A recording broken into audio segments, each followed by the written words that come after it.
আসসালামু আলাইকুম ভিউয়ার্স, তোমরা কেমন আছো? আশা করি তোমরা অনেক ভালো আছো। আলহামদুলিল্লাহ, আমি অনেক ভালো আছি। তোমরা তো বাইরের অনেক ধরনের জেলি খেয়েছো, কিন্তু তোমরা কি বাসায় বানানো কাঁঠালের জেলি কখনো খেয়েছো? তাহলে চলো আজকে সেই কাঁঠালের জেলি তৈরি করি। প্রথমে আমি একটি কাঁঠাল নিয়েছি, তারপর কাঁঠাল ভেঙে রোয়া বের করব। রোয়ার ভেতর থেকে সব বিচিগুলো বের করে নেব। এরপর আমি কাঁঠালের রোয়াগুলো একটি বাটিতে নিয়ে হাত দিয়ে ম্যাশ করে নেব, যাতে রসগুলো বের হয়ে আসে।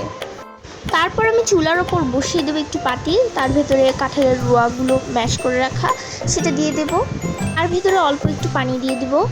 10 মিনিট সিদ্ধ করে আমরা ছাঁকনি দিয়ে ছেঁকে নেব। তারপর চুলার উপর আবার বসিয়ে দেব।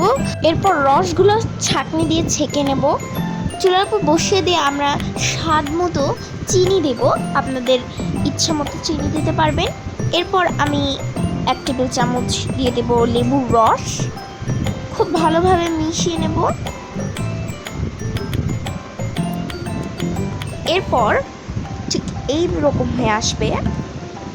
জাল দিতে দিতে রসগুলো ঘন হয়ে আসবে।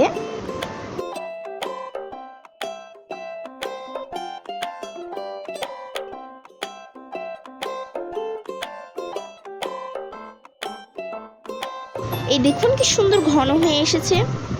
এরকম ঘন হয়ে আসলে আমরা নামিয়ে নেব চুলা থেকে। তারপর একটি বাটিতে সার্ভ করব। এই তো তৈরি হয়ে গেল আজকে আমাদের নতুন একটি রেসিপি, কাঁঠালের জেলি। ভিডিওটি কেমন লাগলো অবশ্যই কমেন্ট বক্সে কমেন্ট করবেন এবং কে কে এটা খেয়েছেন আমাকে জানাবেন। ধন্যবাদ।